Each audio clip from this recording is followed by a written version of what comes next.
আমাদের সঙ্গে এই যে আবহ তৈরি হয়েছে বেলডাঙ্গা জুড়ে এবং পরপর দুদিন এর জেরে বিভিন্ন জায়গায় এই রেশ গিয়ে পড়ছে শক্তিপুর ঘাট থেকে আমাদের সঙ্গে সরাসরি রয়েছেন আমাদের প্রতিনিধি ইন্দ্রাশিসের সঙ্গে কথা বলবো।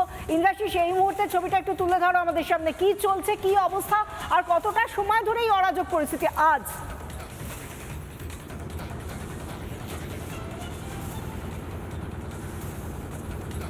একদমই দেখো যে পরিস্থিতি গতকালকে তৈরি হয়েছে, আজকেও কিন্তু তার রেশ কাটেনি। বিভিন্ন জায়গাতে কিন্তু দফায় দফায় পথ অবরোধ চলছে, রেল অবরোধ চলছে এবং বিভিন্ন রাস্তা ব্লক করে দেওয়া হয়েছে। এই মুহূর্তে শক্তিপুর ঘাট থেকে নৌকায় করে আমরা যাচ্ছি বেলডাঙ্গায় এবং এই ঘাট পার হয়ে অপর দিকে কিন্তু বেলডাঙ্গা, যেখানে এই উত্তপ্ত পরিস্থিতি বর্তমানে তৈরি হয়েছে এবং মানুষজন বিভিন্ন রাস্তা কিন্তু এই মুহূর্তে জাতীয় সড়ক ফের আবারও অবরুদ্ধ করে দেওয়া হয়েছে। আমি দেখানোর চেষ্টা করবো, ভিডিও রাজশেখর দাস যতটা সম্ভব তুলে ধরার চেষ্টা করছে। এই হচ্ছে শক্তিপুর ঘাট, যে শক্তিপুর ঘাটে নৌকা করে এই মুহূর্তে আমরা বেলডাঙ্গার দিকে যাওয়ার চেষ্টা করছি। আমরা জানি না কতদূর পর্যন্ত আমরা যেতে পারবো, কারণ বিভিন্ন জায়গাতে আটকে দেওয়া হচ্ছে। একদিকে আজকে অভিষেক বন্দ্যোপাধ্যায়ের সভা রয়েছে, তার জন্য বিভিন্ন রাস্তা বন্ধ। অপরদিকে বেলডাঙ্গাতে এই যে পরিস্থিতি, তার জন্যও বিভিন্ন জায়গা কার্যত অবরুদ্ধ হয়ে রয়েছে, জাতীয় সড়ক অবরোধ করে দেওয়া হয়েছে। এই মুহূর্তে আমি যদি জুম করে দেখানোর চেষ্টা করি, রাজশেখর দাস যে ছবি তুলে ধরছে, এখন বেলডাঙ্গা ঘাট কিন্তু এই মুহূর্তে দেখা যাচ্ছে, অর্থাৎ শক্তিপুর ঘাট একদিকে নৌকায় করে অপরদিকে যেতে পারলেই কিন্তু ওদিকটা বেলডাঙ্গা। সড়কপথ যেহেতু এই মুহূর্তে অবরুদ্ধ রয়েছে, আমরা বাধ্য হচ্ছি নৌকায় করে যেতে এই মুহূর্তে। এবং এই মুহূর্তে পাঁচরাহা যে রেলগেট রয়েছে, সেই রেলগেট কার্যত অবরোধ করে দেওয়া হয়েছে। 111 নম্বর রেলগেট, রেল লাইনের ওপর তারা বসে পড়েছে, বিক্ষোভ চলছে, এমনটা কিন্তু খবর পাচ্ছি এখনো পর্যন্ত।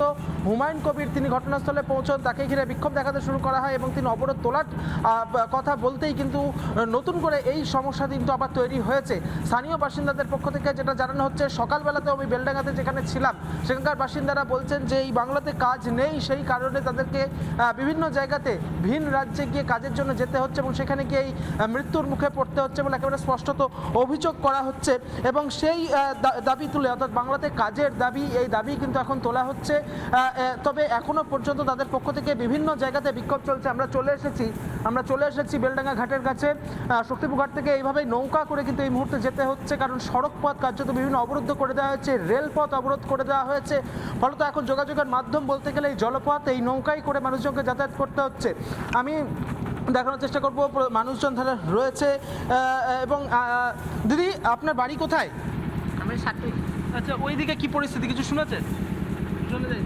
আমি একটু কথা বলবো, যদি কেউ থাকে এই মুহূর্তে। আমরা দেখতে পাচ্ছি অনেকেই কাজের জন্য যান। আপনি তো কাজে যাচ্ছেন ওইদিকে? হ্যাঁ, আপনি তো কাজে যাচ্ছেন নাকি? আচ্ছা, অর্থাৎ মানুষজন তারা যেটা বলছেন যে তারা অনেকেই কিন্তু কাজের সূত্রে তারা যান ওইদিকে, কিন্তু এই নৌকা কিন্তু অন্যতম মাধ্যম। সড়কপথ রেলপথ দুটোই কিন্তু অবরুদ্ধ রয়েছে এই মুহূর্তে। পাঁচরাহা রেলগেট, 111 নম্বর রেলগেট অবরোধ করে দেওয়া হয়েছে, ফলত রেলপথের যোগাযোগ বিচ্ছিন্ন হয়েছে। জাতীয় সড়ক অবরোধ করে দেওয়া হয়েছে, বাস গাড়ি সারিবদ্ধভাবে দাঁড়িয়ে রয়েছে রাস্তায়, সেই রাস্তায় জাতীয় সড়কপথ কার্যত অবরোধ করে দেওয়া হয়েছে। ফলত এইভাবে নৌকা করে, আমি রাজশেখর দাসকে বলবো আরও একটা ছবি, নৌকায় করে কিন্তু মানুষজনকে আসতে হচ্ছে। এই ছবি কিন্তু এখানে দেখা যাচ্ছে, অর্থাৎ কি দুর্ভোগের ছবি, সেই দুর্ভোগের ছবিটাই কিন্তু এখানে বারবার উঠে আসছে।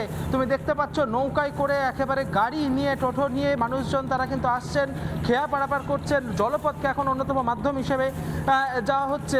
তবে বেলডাঙ্গার এই পরিস্থিতি স্বাভাবিক হতে কিন্তু এখনও বেশ কিছুটা সময় লাগবে বলেই পুলিশ সূত্রে এখন আমরা জানতে পারছি। পুলিশের যারা জেলা পুলিশের কর্তারা রয়েছেন, তাদের সঙ্গে কিছুক্ষণ আগেও আমার কথা হচ্ছিল, তারা যেটা বলছেন যে বাড়তি ফোর্স ডিপ্লয়েড করা হচ্ছে যাতে এই পরিস্থিতি কোনোভাবে সামাল দেওয়া যায়। তবে যেভাবে পরিস্থিতি কার্যত বেগতিক হচ্ছে, সেই ক্ষেত্রে দাঁড়িয়ে কতক্ষণের মধ্যেই পরিস্থিতি স্বাভাবিক করা যাবে সেটা কিন্তু যথেষ্ট প্রশ্নের চিহ্নের মধ্যে রয়েছে। আমরা চলে এসেছি জেলা পুলিশ সূত্রে যা খবর পাওয়া যাচ্ছে, তুমি বলছিলে, কিন্তু গতকালের পুনরাবৃত্তি আজ হচ্ছে আরো ভয়ঙ্কর ভাবে হচ্ছে, কারণ গতকাল রেল লাইনে উঠে গিয়েছিল অবরোধকারীরা, আজ তো লেভেল ক্রসিং ভেঙেই দিয়েছে পূর্ব রেলের তরফ থেকে। এবং রেলওয়ে বোর্ডের চেয়ারম্যান তিনি বলছেন লালগোলা কৃষ্ণনগর রুটে এই মুহূর্তে ট্রেন চলাচল সম্ভব নয়, পরিস্থিতি খারাপ। তাহলে এই পরিস্থিতি যে হলো, পুলিশ আজ করছেটা কি? নানা ধরনের কন্টেন্ট দেখার জন্য লাইক করুন, শেয়ার করুন আমাদের ফেসবুক পেজ, সাবস্ক্রাইব করুন আমাদের ইউটিউব চ্যানেল।